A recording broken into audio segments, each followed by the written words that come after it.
integrated river basin management in the Hindu Kush Himalaya. And just to give a little bit of background, the Australian Water Partnership and EC Mode have gathered to strengthen the cooperation between Australia and countries of the HKH region on river basin governance through two initiatives. One is elevating river basin governance in the HKH region, and second is the integrated river basin management. Now, the session aims to highlight the importance of transboundary river basin management through both of these initiatives at EC Mode, and will also include the screening of a short video and integrated river basin management for water, energy, food, and ecosystem security. Now, just to starting the session, I would like to invite our session chair, Sri KP Oliji, Chairperson, National Trust for Nature Conservation. So over to you. Yeah. And then, just a second.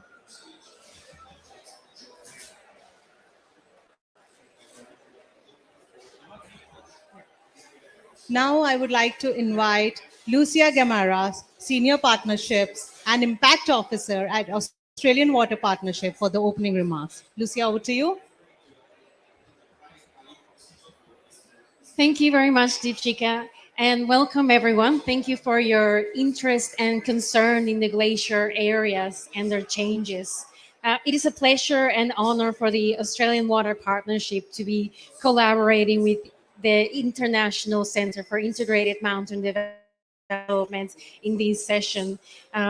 Through our collaboration between AWP and ECMOD, we are continuing a long-term partnership between Australia, Nepal, and the broader Indo-Kush Himalayan region. ECMOD is a one-of-a-kind institution. It gathers 8 member countries that are sitting in 10 river basins that feed water to most of Asia. They are indeed leading the way on integrated systems of knowledge in the Indo-Kush Himalayas. AWP, on the other side, is a flexible mechanism supported by the Australian Department of Foreign Affairs and Trade. We match international development needs with Australian expertise on water management. This water management ranges from integrated urban water management, environmental quality and quantity, irrigation modernization, and the topic we're here today talking about, river basin and catchment. All of these to achieve the vision of enhancing sustainable and climate resilient water management that includes policies, practices, and tools. So why water? Water really underpins everything that we do. It is an enabler for all of the sustainable development goals. That means that it's everyone's business. And with climate change on top of us, that means that water issues are going to be even worse. So we have too little water, too much water, too variable, too polluted, too overcommitted. Today, we are looking at the third pole, that's water towers of Asia, and one of the largest freshwater reserves in the world. This particular project aims to strengthen river basin governance and overcome barriers to effectively manage upstream and downstream river basins, that is, from the source to the sea. Um, for this purpose, an Australian consortium was formed, and it was led by Aether, supported by eWater and the Institute for Studies of and Global Development Worldwide. The project will continue till next year, and we are very happy again to be collaborating with ECMON on this. The broad Australian consortium supported that integrated approach to link biophysical and socio-economic aspects of river basin management, including and importantly gender equality, disability, and social inclusion. Thanks again for ISIMO for providing this space to reflect on the challenges and opportunities for cooperation in the Hindu-Kush Malaysia. And I look forward to our really expert panel and to future collaboration with you. Thank you, everyone. Thank you, Lucia, for the wonderful opening remarks. Now I would like to invite Dr. Arun Shrestha for setting the context. Arun, over to you. thank you, Dipsika ji, and thank you, Lucia, for the welcome remarks. I also, on behalf of Isimod, would like to welcome you all to this session on integrated river basin management, and all the participants, including our eminent panelists. Please over there, yeah. So we are very thankful to Australian Water Partnership for commissioning this study on basin, river basins of Hindu-Kush Himalaya region. So my task is to set the context beyond what has already been mentioned. So I would like to share a short presentation, which I think is here. So if the panelists and chair would like to, yeah, move, that's also, yeah, Kevalji.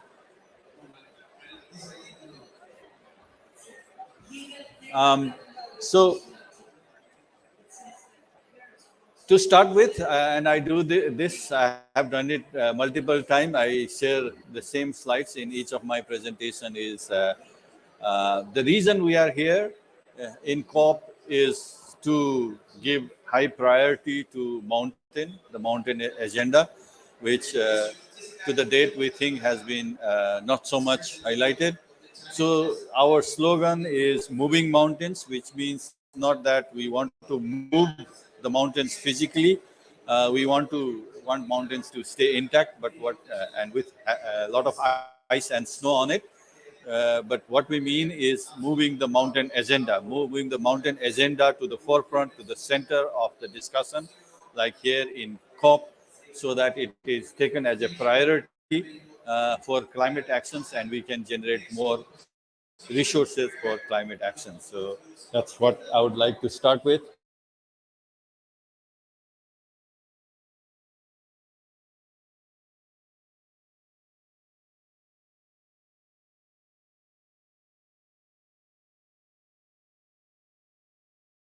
Question, answer, and closing remark by our chair, Dr. Oliji, and vote of thanks.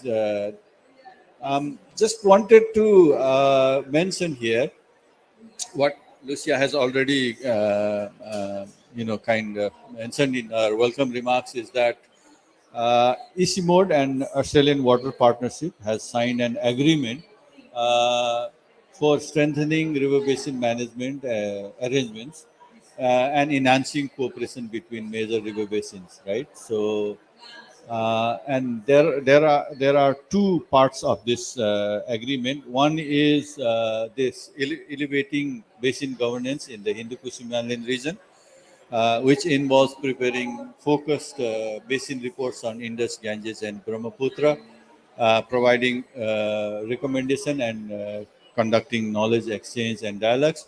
And the second one is on integrated river basin management training. And both of these are very much interrelated because for enhancing basin governance, capacity is very important.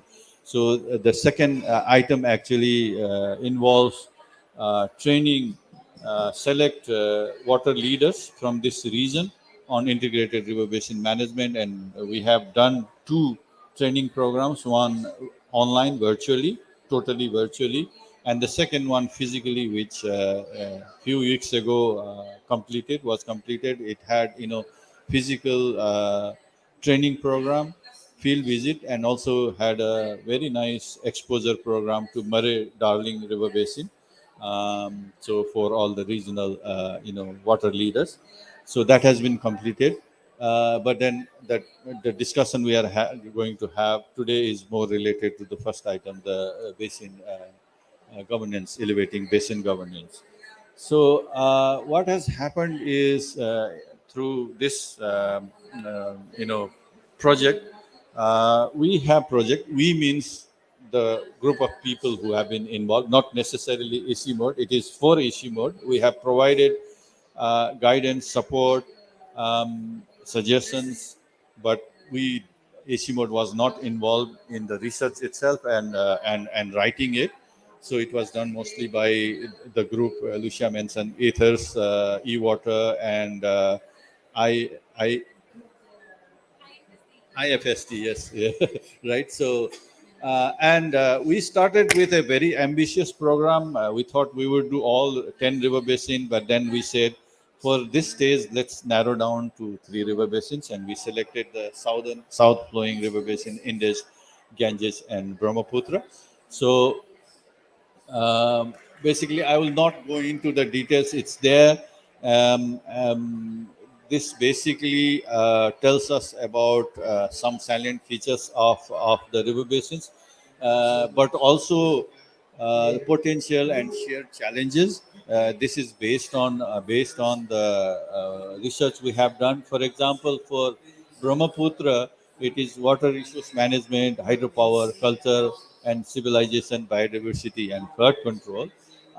Whereas for Ganges, what came out was more water pollution, precipitation, and monsoon extremes in those areas, climate change, floods and drought, and also cultural needs for water, and also gender and disability, social inclusion related challenges came out quite strongly. And then going into Indus, cryosphere related, challenges. Uh, because cryosphere, for Indus, the meltwater is a dominant, source of water, and large amount of population relying on meltwater. And then climate risk came as a big kind of issue there. Surface and groundwater related issues, severe flooding, hydropower, etc., came as some of the issues. Right. I will talk about that more uh, in next slides. Okay. I think I need to turn this like this, otherwise I don't see. First of all, the light is glaring the screen, and yeah, thank you. Okay, yeah, thank you very much. Okay, so very briefly, and at some point we will be sharing the report to you. We wanted to actually share the final report here, but there were some delays, so we could not do it. So only highlights. Um, so looking at Brahmaputra, uh, we see there are definitely certain opportunities. First of all, there are some shared interest within the shared countries sharing the river basin, and two of them came up prominently is flood control and navigation related. What is good about Brahmaputra? Large part of the basin is not overly developed. So there are definitely opportunities for plant development. Um, well, there is no formal mechanism like any other basins in the region, Indus or Ganges, but some informal, uh, informal dialogue mechanisms are existing, and between countries formally, at least some level of data sharing, flood data sharing, um, happens between China and India, and cooperation between Bhutan and India exists at project level, mostly hydropower project. And what we also learned from review and experts is that existence of multilateral trade and investment forums can actually enhance or trigger, cooperation mechanism. And what we also found out that, the countries sharing the basin have their own, you know different expertise and knowledge, and which was suggested that if they came together, that could lead to a more, increased kind of benefits, right? Sharing knowledge and sharing expertise. Then, in terms of some preliminary high-level recommendation, uh, it suggested that support and facilitate multi-track diplomacy for building trust. So, as I mentioned, there is some level of dialogue happening to enhance that to multi-track dialogue, which can enhance trust. uh, Catalyze cooperation in areas of mutual interest, the shared interest in flood control, navigation, and climate risk management was also recommended, and undertake collaborative assessment of challenges and opportunities, and also standardize data and support knowledge sharing and knowledge sharing across basin. That was also one of the recommendation here. And again, related to the second item of our cooperation, the IRBM training, here also the recommendation says, need to strengthen capacity of water and development sector and community groups as well, not only at higher level, but also at community level, including support women water professionals and practitioners. I think that has come up quite strongly, because unless we really bring women in the forefront of water, discourse, I think it would not be complete, So that has come up very strongly, and support political economy analysis to inform all recommendation. That was another recommendation that came out. So that was Brahmaputra. Moving to Ganges, of course, there are also multiple opportunities, and of course, we'll also hear from the eminent panelists here from Brahmaputra as well, Ganges and Indus. Uh, what is not unique, but also in this basin is that history of bilateral cooperation. There are multiple bilateral cooperation existing in this river basin, uh, between Nepal and India, between India and Bangladesh. Uh, Climate change adaptation represents a shared challenge. I think that was acknowledged by experts from all the countries, most of the countries. Neutral actors such as Asian Development Bank, World Bank, and ECMOD and others can help to resolve disputes and facilitate cooperation. It was also suggested that not only at government level, but also community-based networks such as CSO may support communities in expressing common concerns and advocating for improvement, which can be taken at more formal level. And then existing data collection methods and platform present a baseline for additional research. And what was also mentioned, that the data and knowledge existing at present, of course, can be enhanced, enriched, but it is enough to warrant immediate action, especially regarding climate action. So action can be taken now. We don't need to wait for complete knowledge or complete data for doing anything, right? So that came up. And in terms of recommendation, um,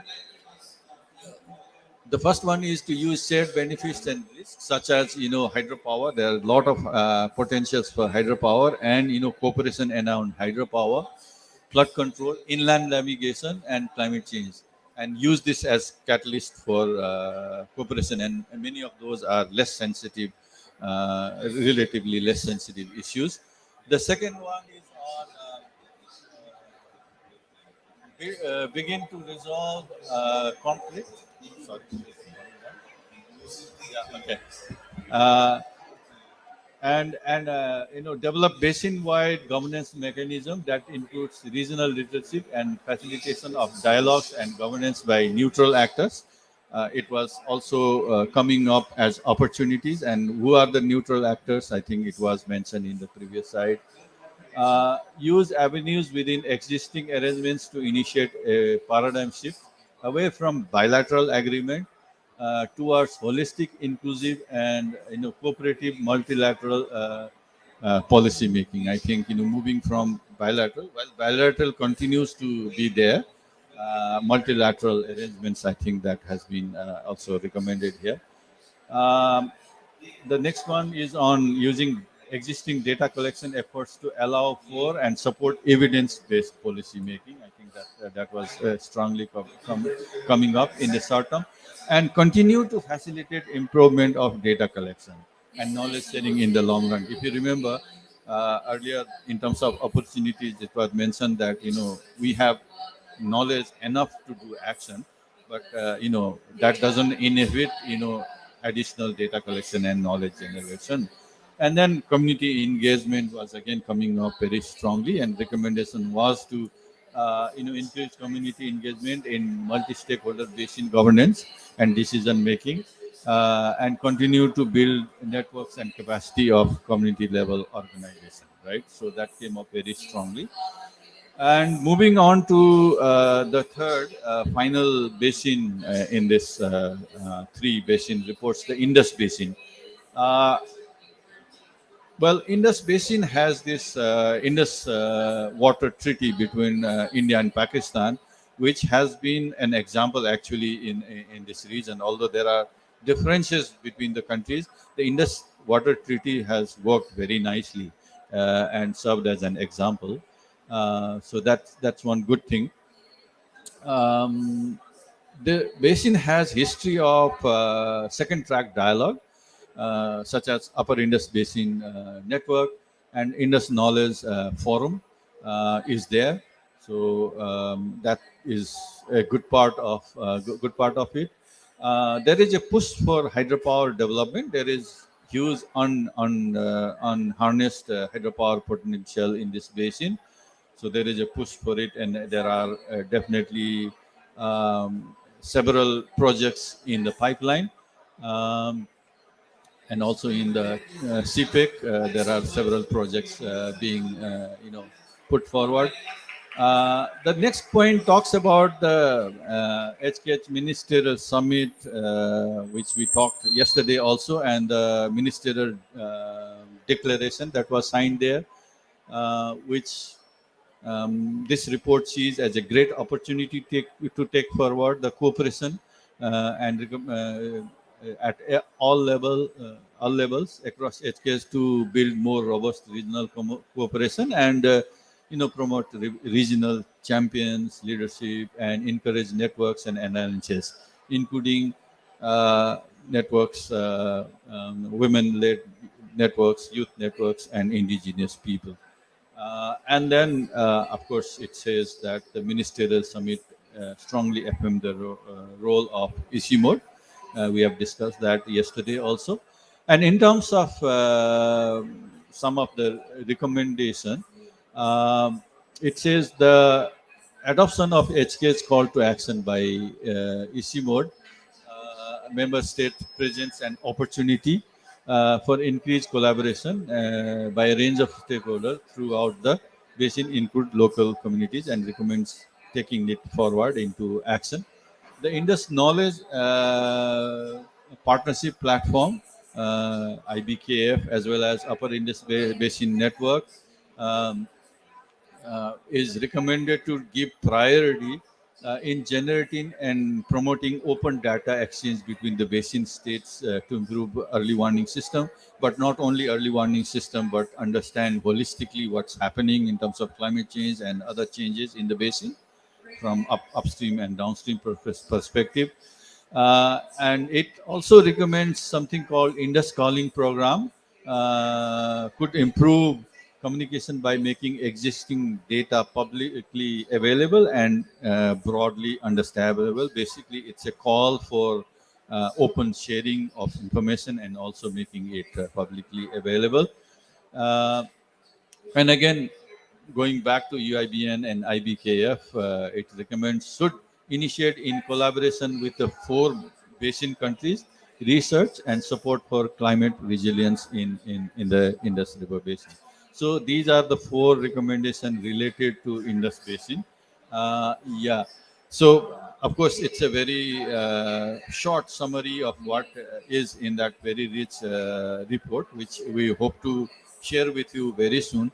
But then definitely, in addition to what I have presented, we'll hear more from our eminent panelists we already have here, who have been introduced earlier. But let me introduce again.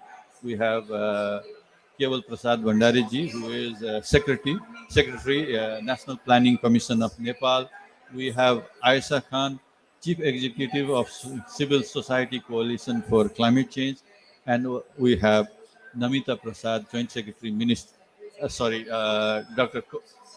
Jitendra Kaur, sorry, sorry about that, with us, who at a very final stage have agreed to do this because Namita Prasad could not could not be with us because she has engagement in the India pavilion. So I'm definitely very hopeful, confident actually that we'll get much more rich information from the panel discussion. So with that, I end my introduction and hand it over to uh, Deepshika ji. Thank you. Thank you, Dr. Arun, for the great presentation and detailing about all the three basins and the work which we have been doing on. Now, moving on to the next segment, we have a very short video screening on adapting to climate impact in the Himalayan river basins. Can we show that? Thank you.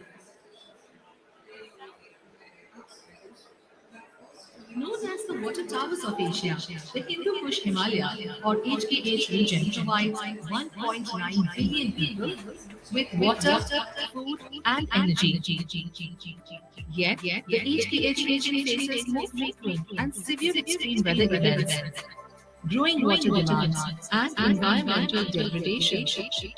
These trends affect many of the world's most and marginalized people and threaten livelihoods, human health, food security, and infrastructure. Managing the river basins of the HKH sustainably and equitably will contribute to a range of benefits. Adaptation to the effects of climate change is urgent. In many cases, current practices are no longer sufficient. The 10 major river systems in the HKH span national boundaries and influence outcomes for agriculture, energy, and communities across the region. This means whole of basin cooperation and integrated management are crucial for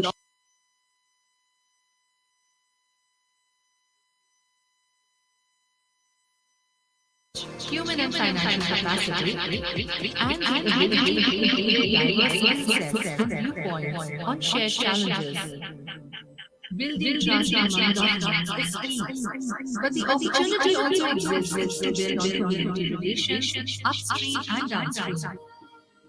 Easy Mode is uniquely placed to foster cooperation as the HKH region's sole multi-governmental organization. Easy Mode and AWP are partnering to elevate basin management as an important aspect of sustainable development in the HKH region. With support from water sector organizations, AWP and Easy Mode are looking for tangible ways to elevate the status of river basin governance in the region and improve outcomes from basin management. Climate change threatens to devastate the region. Our research partnership will help Easy Mode to share knowledge and build climate resilience for all in the HKH region. For more information, please get in touch with us.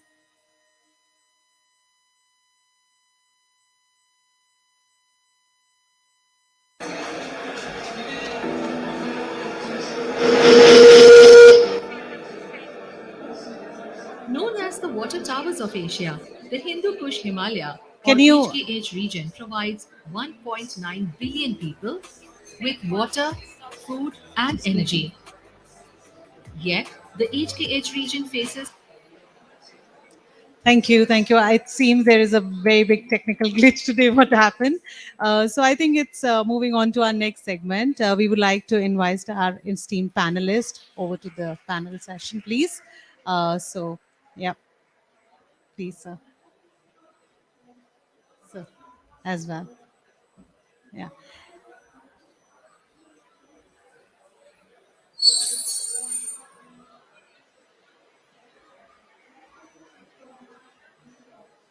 And now I would like to invite Ms. Aisha Khan, Chief Executive, Civil Society Coalition for Climate Change, Pakistan, to give the reflections, ma'am. Thank you. Over to you.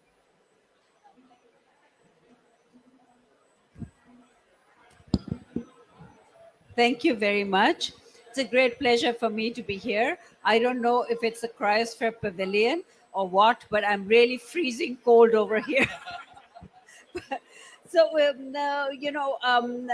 Thank you, Dr. Arun Shareshta, for sharing that report with us. I have been a part of developing that report.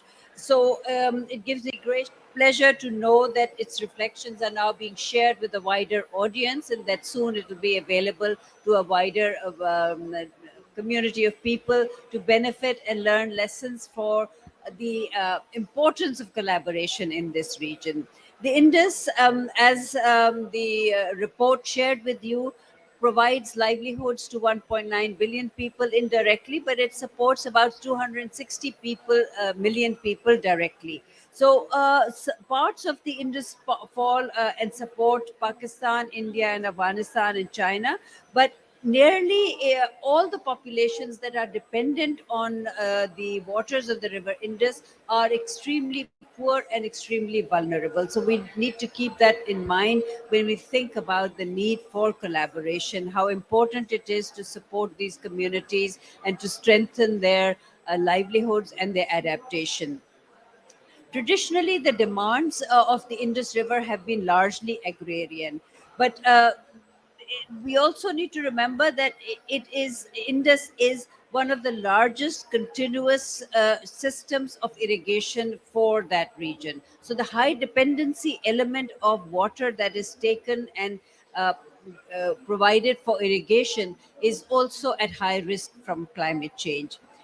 The stressors on the river Indus are increasing every day with the passage of climate change. As the climate warms up, the river and its hydrology changes. So, increased melting will mean flooding in the near future and then water scarcity in the longer future. So, we need to keep these development contexts in mind, and we need to also see what kind of climate ambitions are made here at the COP, because we're talking about this report at the COP. So we have to see what are the ambitions for reducing climate emissions and keeping 1.5 alive, so that we can at least look for a future in this region. Climate change is very variable, and there is no system that responds more sensitively to these variabilities than mountain regions. I have worked for myself for the last 20 years in mountain regions, so I am a witness. I am not a researcher myself, but I, as a witness, can say with a high degree of confidence that whatever these reports are saying today, I have seen those changes taking place in front of me on ground. I have seen lakes being formed. I have seen people's lives and livelihoods destroyed by flooding. I have seen food scarcity. I have seen agriculture go down. I have seen out migration. So all these things are real life things, which are happening to real life people. This year, as you know, Pakistan suffered one of the most terrible floods. We call them the biblical floods, which has displaced nearly 30 million people. And it forced our prime minister to say that the vulnerable communities have been made refugees in their own country. This is a phenomena that is likely to increase in the region if we don't move towards collaboration. I think the event that took place in climate change, and as our minister had said, that what happened in Pakistan is not going to stay in Pakistan, essentially means that other countries now in the region should take cue from this and learn that importance of collaboration, that this is a challenge which is a shared problem, and unless we decide to cooperate and collaborate, we will not be able to address this in isolation at the country level. Doing so in the Indus is very difficult because of some difficulties and challenges that we face at the political level. And countries also seem to have a sovereign right over water, and they don't think of it as a shared resource, as something that needs to be looked after in a collective manner. So excessive abstractions are in Pakistan already leading to a water crisis for us in the country. We have nearly used up all the water, and now there is a greater reliance on replenishment of those aquifers, and there's a heavier reliance on the freshwater flows that come from the Indus. So if the flows reduce, we're also going to have serious issues. Dr. Arun Shareshta talked about the hydro potential in the region, But due to climate change, if there's going to be increased flooding, we need to remember that it creates a risk factor for the investor, and it makes them more cautious thinking about investing in hydropower. But more importantly, I think if we look at the Indus through the lens of place based, people centered human security issues, we will realize that the communities that live in this region rely on these ecological goods and services for their livelihoods. And we owe it to them to respond to taking care of these river systems. Pakistan has just launched its Living Indus system or Living Indus initiative. And I think this is a perfect moment to link it with what Dr. Arun Shrestha also talked about earlier about what was it, Dr. Shrestha, you said about the rivers? Um, uh, no, something about the living, not the living Indus, but involving rivers or something to share that rivers are a very important part of our lives. So we have to develop a different way of thinking and using river waters, and making sure that we do not contaminate. Because I think earlier, you ma'am also mentioned about the quantity of water at the right time, the quality of water, the flow of water, the hydrology of water. So all those factors are going to come under increased stresses. Dr. Arun Shrestha also talked about the Indus Water Treaty as one of the solutions for looking at how to take this conversation forward. And I agree that the Indus Water Treaty has been criticized in the past, but we also need to remember that it is the only treaty that has enabled communications to remain open between the two countries. And I think that is very, very vital. We need to expand and build on that.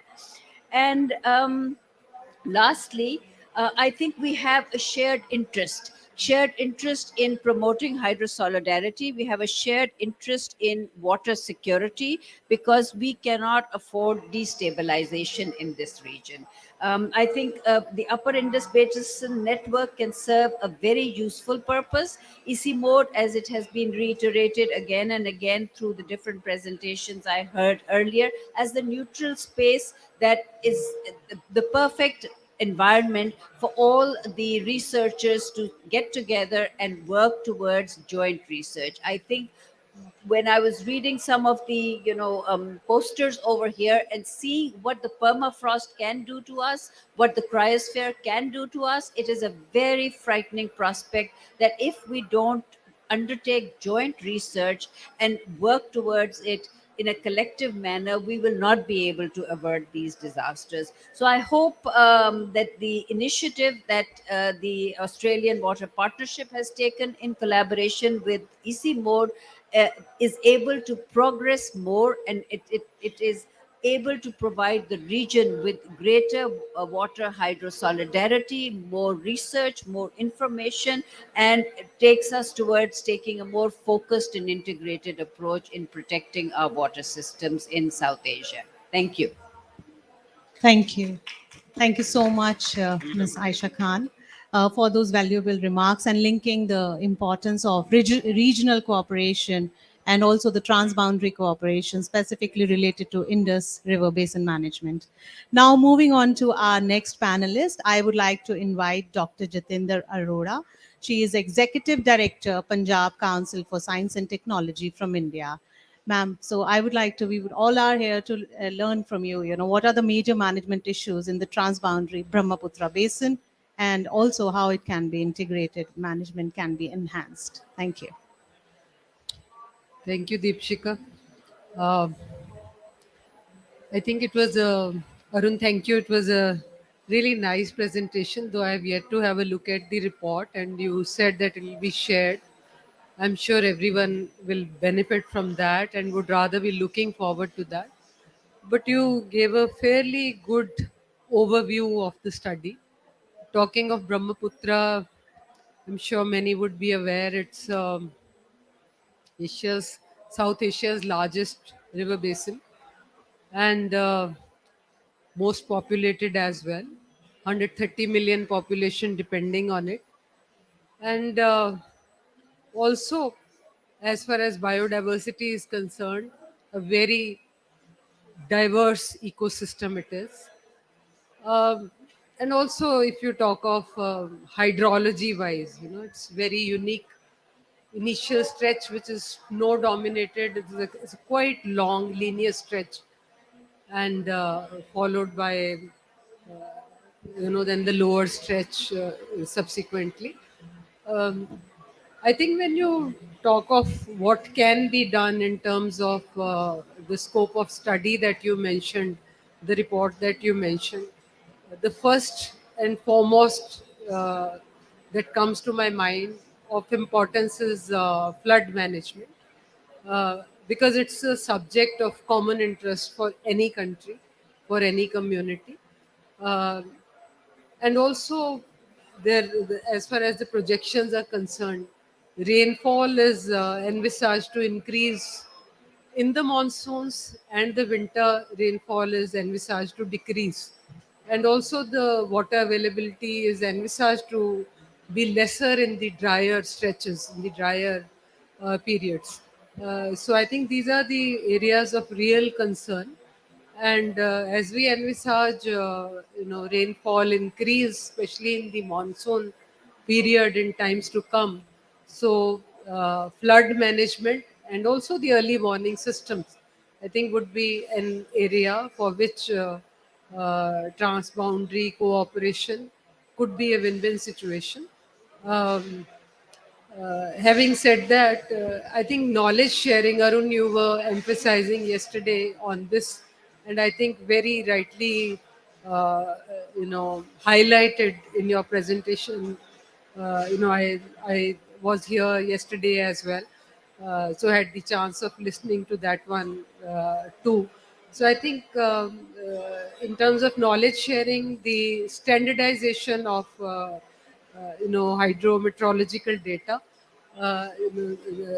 in terms of standardization of the research that goes on in the in the four countries through which Brahmaputra passes, originating from Tibet, passing from China to India to Bangladesh, and a few tributaries to Bhutan as well. So, in terms of knowledge sharing among these countries, and also exchange of best practices, wherein I think ISI mode can play a huge role. Um the best practices in terms of at ground management of early warning systems, as well as the best practices in terms of sustainable livelihoods also of the communities which are dependent on this river basin. I think at the moment, these are the thoughts that come to my mind. Let's see as we go around. If any other thought comes, I'll be happy to share. Yeah. Thank you, Dr. Arora, for your kind remarks. Now, I would like to invite respected Keval Prasad Bhandari, Secretary Ji, Nepal National Planning Commission, Nepal, to give the valuable remarks, and also, about the Ganges Basin and how the management we can have the integrated river basin management for Ganges. Over to you, sir. Thank you, Dipsika. Good afternoon. All protocol observed. uh, Rivers are the origin of our civilization. From Amazon to Mekong, from Colorado to Huangho, from Nile to Ganges. The socio-cultural and economic asset of billions of human beings, an important basis of our survival. We are one of the oldest civilization in Indian subcontinent. Ganga, Sindhu, and Brahmaputra. I take name in Sanskrit, and other many flows both side of Himalaya region. They are the heart of our civilization. Our civilization has seen different natural catastrophe, and based on that, we changed our way of living by adapting our daily lives to. Our indigenous way of life was very close to nature. With the modern aspiration of development, we could not maintain our traditional sustainable way of living due to the climate change and other crises. While the accelerating climate crisis affects many parts of the world, the HKH region impacts are felt particularly acutely in the SKH region. As the source of, as mentioned in earlier presentation, and my previous speaker, uh, Aisha ji and Aurora ji, the source of region of 10 major river basin are the home to 1.9 billion people, as mentioned in our presentation. SK's region, the pulse of planet, whose health is indicative for the health of the rest of the planet. So integrated river basin management is one of the most important and primary issue for the people in our region. River links communities from upstream to downstream in terms of providing the goods and services and exchange sense of managing the common property. Our livelihoods are largely dependent on river. So the management of river basin plays an important role in addressing the water security and sustaining our well-being in South Asia, including Nepal. Majority of the rivers are snow-fed, so any changes in the glacier mass and quantity impacts the availability of water resources. Climate change is altering the normal flows in the basin, and projections are indicating that both floods and droughts will increase in both frequency and severity. The uncertainties is high, so with the risk and vulnerability in the mountain region. The Ganges has had a history of responding with appropriate agreements whenever need has arisen. I hope that all the countries sharing the Ganges can collectively understand the emerging need of multilateral cooperation and call for the collaborative and integrated river management. For example, Ganges alone provides supports of half of India's population, all of Nepal, and major parts of Bangladesh. The 70% of water flows in Ganga River in the winter season is come from Nepalese Himalaya. This is the lifeline of three Indian states, Uttar Pradesh, Bihar, and West Bengal. We have a time immemorial history of regional collaboration in water resources. We are not limit our cooperation by political boundaries. The framework of agreement on cooperation for development between India, Bangladesh already refer the basin scale issues such as climate, energy, and environment. Likewise, the Kosi and Gandak agreement identify the navigation as common priority. The chair of today's session, Dr. K.P. Oli, has worked hard in this area when he was in the member of National Planning Commission. I remember his days while he was struggling to find solution in Kosi Basin, river basin. The government of Nepal has also recognized the need to have an integrated river basin management strategy that fosters the linkages between upstream and downstream communities, including transboundary cooperation. The water, energy, and food security nexus is our approach to manage integrated river basin. I'm sure the region appreciates the urgency of the emerging needs and value of our collaboration. ISIMOD is binding us together by providing the state of art on knowledge and practices of river basin management. It is necessary for action, a more concrete action to save our Himalayas and manage the water resources. When we initiate any discourses on water, integrated river basin, and transborder water management, it is a macro issue in our region. But we are facing several challenges on meso and micro level. Our daily life is in crisis of water shortage, as Madam Ayesha already mentioned. We need to rethink over the need of water in each and every human being, each and every household. Water is basic element of human being, and we cannot think life without a single drop of water. The scarcity of water across the nation and around the globe. I remember many households where the female member of every family spend couple of hours every day to collect pot water to feed her families, cleaning and feed her cattle, and irrigate her small land for living. The source of water, watershed, and wetlands are vanished from several villages in our lifetime due to the climate non-sensitive development activities. How we can make water available to those families, those households. This is also a climate change issue. We need strong, sustainable water management in each level of our life. I again thank AC Mode and other development partners for highlighting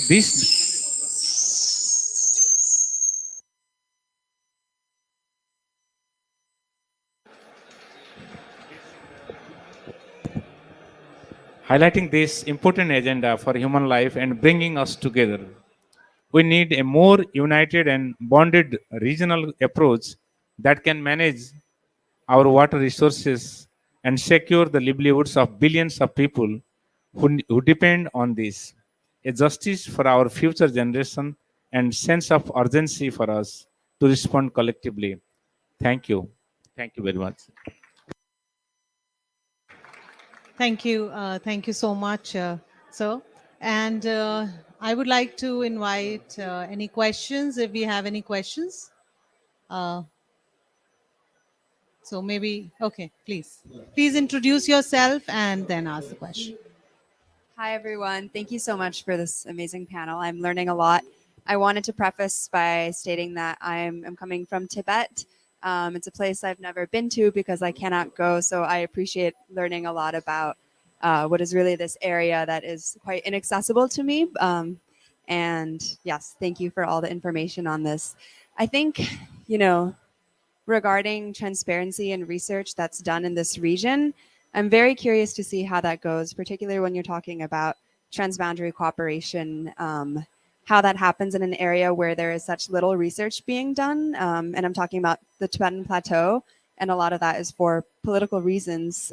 So I'm curious how that works in the day-to-day. Like, what does that look like cooperating with like the Chinese government, and particularly regarding like the Brahmaputra, for example, how do discussions about like mega dams that are being built on illegally occupied Tibet, how is that discussion happening with China?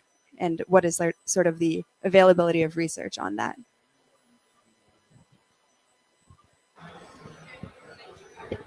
Yeah.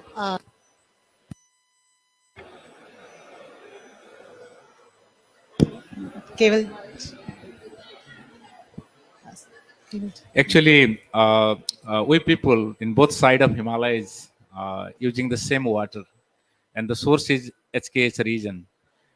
The data, the number we present here in our earlier presentation in our speech, that is that based in research. Tibet also face the water scarcity. We know that, and there are less river flows in that side of Himalayas, and more river flows in this side of Himalayas. But we are closely during our bilateral negotiation from with government of Nepal and government of China. The issue of water and watershed management and the resource of water is one of the area, and China is actively involved in the development of water sector in Nepal, though all the water flows to India. But the Hindu Himalaya region need to protect it, and China is also there to save the Himalayas. So I just want to respond this to your questions.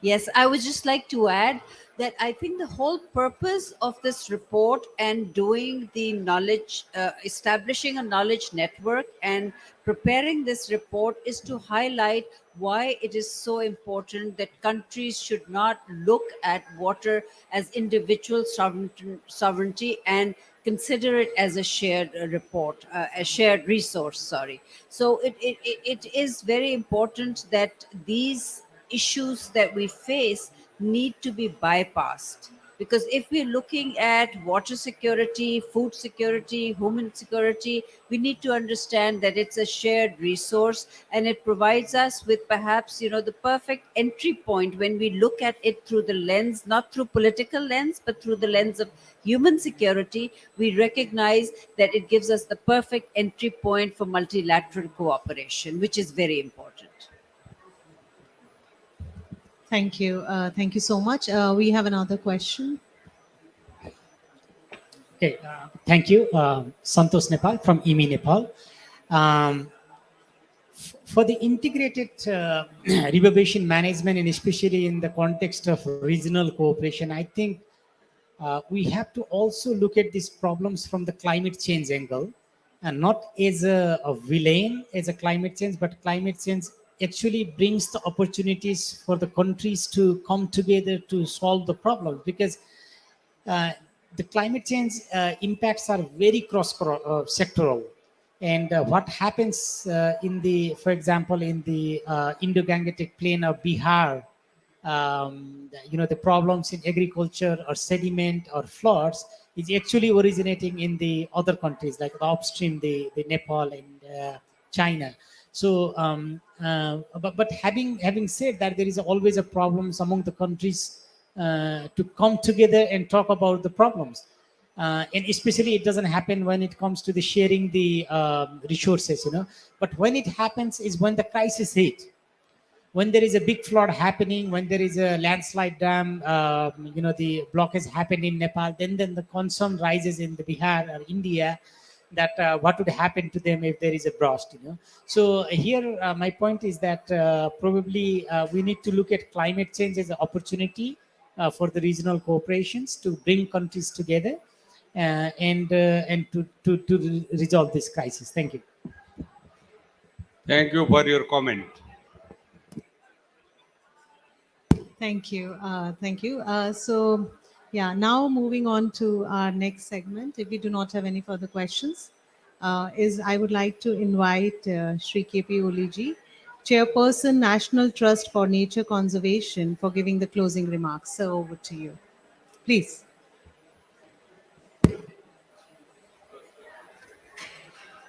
यसो बोल्न सकिन्छ सकिँदैन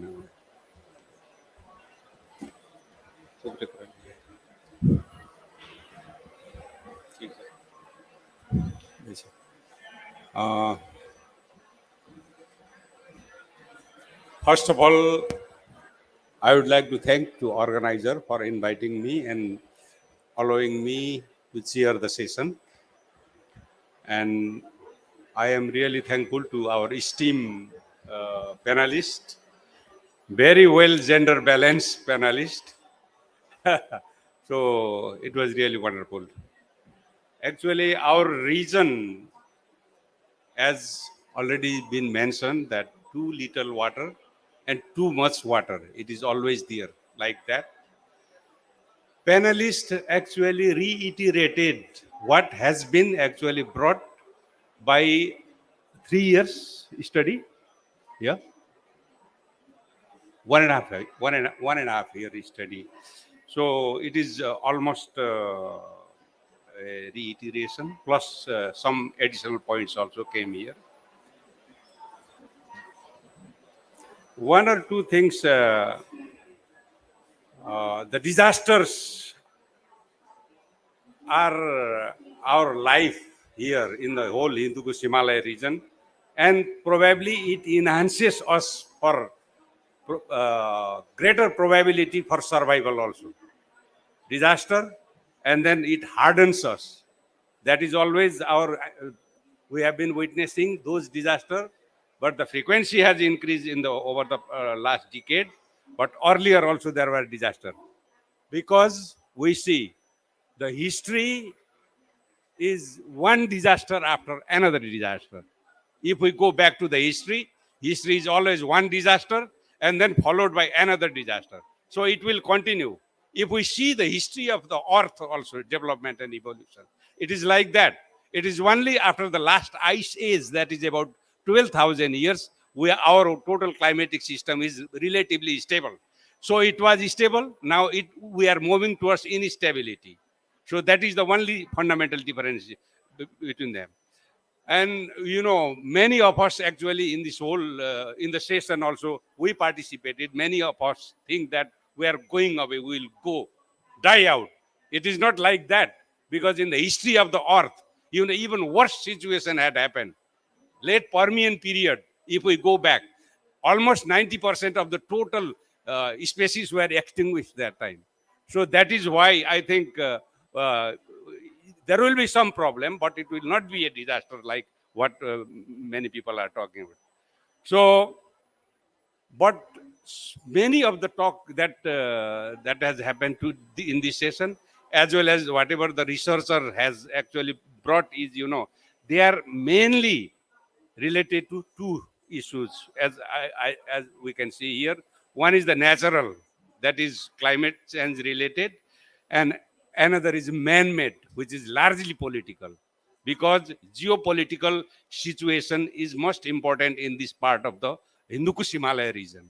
Once the geopolitical situation is in right track, I think it is very easy for us to manage those water resources. This is very, very important. And yesterday, if we see yesterday, we talk here in the other session that in future, one study actually indicated that 20 to 25% of the total GDP will be actually required to address those issues. Already, I will give you one small example of Nepal.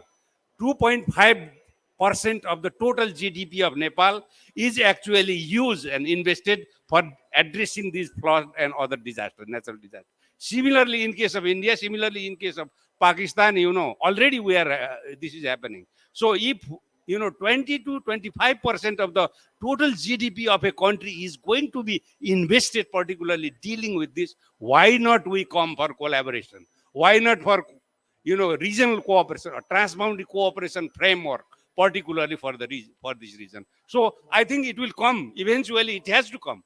So that is one other thing. So that is needed actually to deal with the disaster.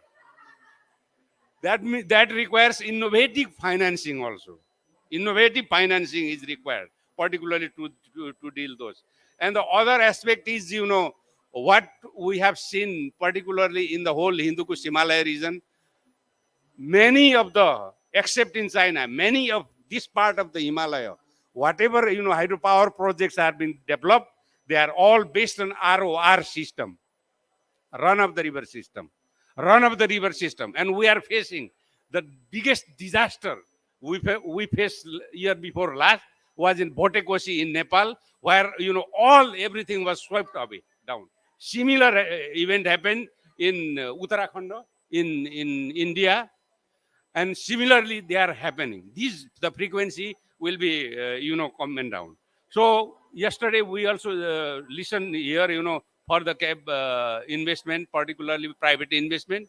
Maybe it will work, but I think climate resilience infrastructure is one of the most important area, where I at the same time, when we talk of the governance, because I have noted down, the most commonality of three major river basins. One is governance.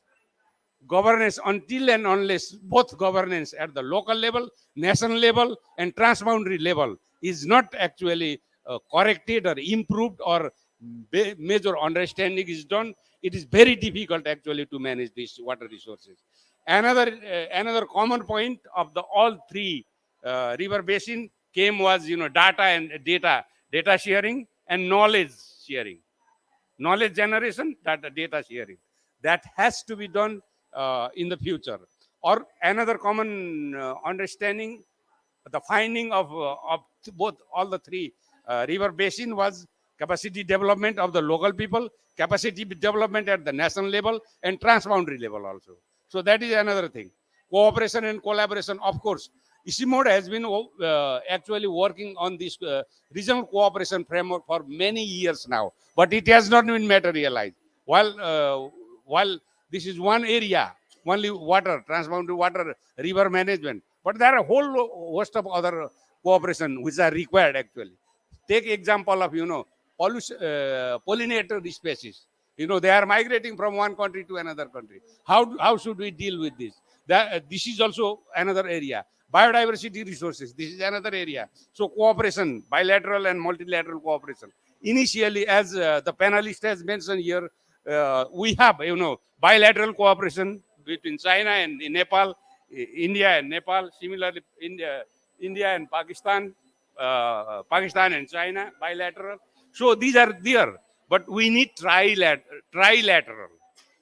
or multilateral, particularly those countries who are involved in the process. So that is why we need bilateral or multilateral. It depends on. And already our secretary has already mentioned, panelists, the navigation part, river navigation, it's a new concept here because, we can see in Nile River for long time, navigation is there. We have Ganges River, Brahmaputra River, Indus River, big rivers there, but navigation has been initiated very, very recently. So they are going in a very positive way. And I think it was wonderful to be here. It is a very, very interesting talk. And Madam Aishi and Dr. Aurora and our respected secretary, Mr. Bhandari, they all contributed very, very positive way. And some of our colleagues from ex-ECMODian, he is ex-ECMODian, and another, you are a student or studying in Tibet or Tibet, you are studying from America. You are studying. Are you in Tibet or not? Have you gone there or not?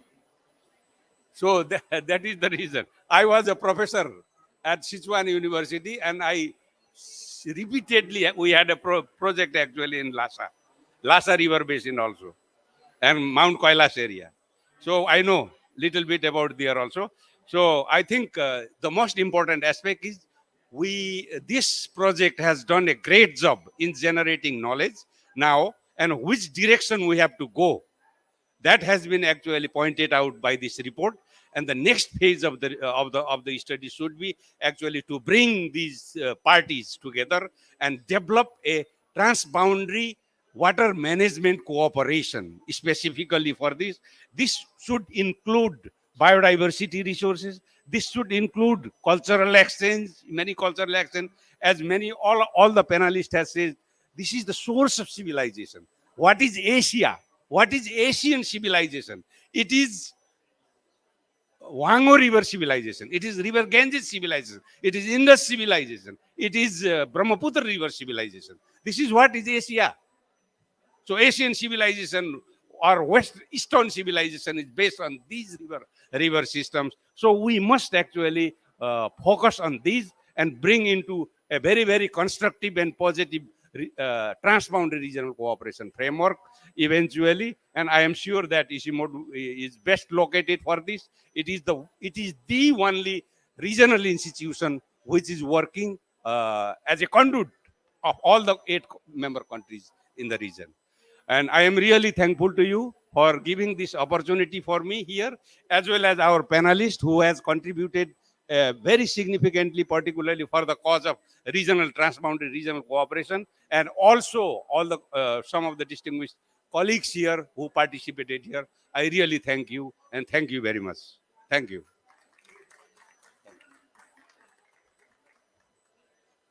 Thank you, sir, for those wonderful closing remarks. And now, moving on to our last segment, I would like to, yeah, sorry, do you have a question?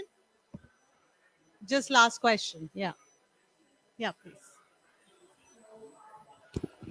Please introduce yourself. Hi everyone. I am a Tibetan as well. My name is Lobsang and I was born in Tibet. Thank you so much for the wonderful panel. And so we discuss about collaboration and cooperation. But what is the major challenge of collaboration and cooperation? Because I think Tibet is the sources of Indus and Brahmaputra. And we talk what is happening in Pakistan, India, or Nepal, but no one spoke about what is exactly happening in Tibet. because of the Chinese government's destructive policies of infrastructure development, damming, mining, has a direct impact on India, Pakistan, Bangladesh, and Nepal as well. And I was thinking that the neighboring countries would be the one who come and vocal about what is exactly happening. But I'm a bit disappointed of not really highlighting the real issue over there. And how can we have collaboration and cooperation and including the Tibetan people in the whole discussion? Do we have any Tibetan researchers in the report or any of the work that we have done until now? So where is the hope? Chinese government has built dams and they have 11 more dams to build on Brahmaputra because of the Chinese government's infrastructure development. India is right now facing that. Ma'am, thank you. We got the Brahmaputra question. We got Sure. the question. So Please give us the time because we are running out my of time. question is that why are we not addressing the real Sure, issue sure. that is happening in Sure, Tibet? sure. Why are we Thank you. silent? Thank you. So, Dr. Arun, yeah, please. No. Yeah, thank you. Okay, here. Thank you very much. I would not argue with you that what you have just said is not valid. Our approach is different. I think our approach is different. Ishimod, if you understand, please try to study what Ishimod is. It's an intergovernmental organization, right? We are made by the 8 countries, including China. So, as an intergovernmental organization, our mode of operation is different, right? So, we take the path of cooperation, and of course, there are issues. There are bilateral issues, which unfortunately we do not get involved in. So we therefore that is why we take the regional approach. Please understand that, and that's what we are trying to do in this study as well. We did include many researchers from different parts of the basin, of course. And at some point, please, of course, I encourage you to get connected with us, EC Mode, and we can share how we can do that. We are very active in social media, but we can directly be connected. And you can, we can make sure that the report is, communicated to you. So I guess that in some way answers your question, but we can discuss more bilaterally, right? Okay, yeah, thanks. Thank you, and thanks for that question and your response, Dr. Arun. And I would like now to invite you for the for the vote of thanks. Thank you, Deepshika ji. Actually, I will have to do it in 2 phases, so please bear with me. The first is for this session on integrated river basin management. I guess you agree that it was quite informative session, particularly the last session with deliberations from the panelists, as well as very passionate, actually, remarks from the chair. I think I am really impressed by the level of knowledge you have had. I think that was great. But to start with, I think the cooperation we have with Australian Water Partnership, I think that is what is leading to this. So I would like to thank definitely Australia Water Partnership, but also Australian government represented by Department of Foreign Affairs and Trade, who supported this. We have Lucia with us, so it was great to have you here and open this session. Thank you. But then the report was done by a group of partners mentioned by Lucia in her remarks: Aethers, E-Waters, and IFSD, and a few people I would like to name: Hugh Polner, from Ethers, Russell Rollinson from E-Water, and Hemant Oza and Basundara Bhandari from IFSD. I think they were directly involved in report preparation and others. So I would like to thank here. A great deal of work was done by my colleague Vijay Khadgi. I hope he is listening from Kathmandu. It's a bit late there, but still coordinating this work. So I definitely need to thank him for doing that, doing this work, and helping with all the arrangements. So thank you, Vijay. And for this session, I would like to thank Dr. KP Oli for chairing and that splendid remarks. Ms. Aisa Khan, Dr. Jaspinder Arora, who accepted this request at the last moment. But I think you did great job, and Mr. Keval Vandariji, definitely thank you very much for your very insightful deliberations, and Deepsika, who also at a late stage, I don't know where she has disappeared. Please tell her that I have thanked her. Okay. For moderating. So that's the first phase of vote of thanks. I thank you while you are not here. So that ends the first phase of vote of thanks for this session. But that I cannot end here because this is also last of 10 side events, sessions we have organized between yesterday and today in this Cryosphere Pavilion. So now this is for the overall, 2 days. So first, I would like to thank Pam Pearson, who is director of ICCI, International Climate and Cryosphere Initiative, who is running this Cryosphere Pavilion, who has allowed us to use this pavilion. So thanks to Pam Pearson. She's not here, but definitely she deserves. I would like to thank my ISIMO team who are physically present here. Babarji, and it would not hurt to give a round of applause to Babarji and others if you wish to. Babarji, Dipshika, Udayan, Ansu, and Rabi, who are present here. Thank you very much. They have worked very hard. It was very hectic, 10 sessions in 2 days, I guess. So they deserve the acknowledgement. A few people are not with us, but not with us here. They're back in Kathmandu, but they have worked very hard. Ujala and Michelle. So again, thanks to them. And Ishimot senior management, particularly DG Pema and DDG Isabella, who has been, very much behind us, although they could not be physical with us. I would like to thank them as well as, to assign me as head of the delegation for this. So I would like to thank them as well.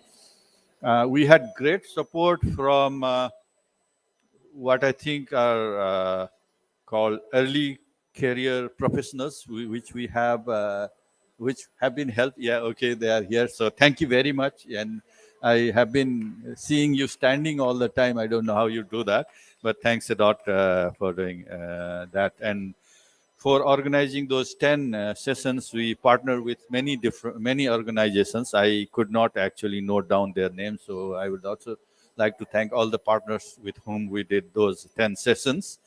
And finally, I would like to thank City of Sharm el Sheikh as well as Government of Egypt for organizing COP27 in a splendid manner, and also giving us space to do this series of events. So thanks. And speak up. Oh yeah. I should not have done that. I have written it and forgot. Yes, it is useless and doesn't make sense if we do not have participants, right? So we have very good participation from the beginning even till end. I think it's quite good participation and engagement. So thank you very much for being with us. And please follow us. Please stay connected and share your opinions and thoughts. We will definitely evaluate. Thank you so much. Thank you. Yeah, thank you. That ends the program. Yeah, but then we need a photo with panelist chair. Yeah, okay, let's do that.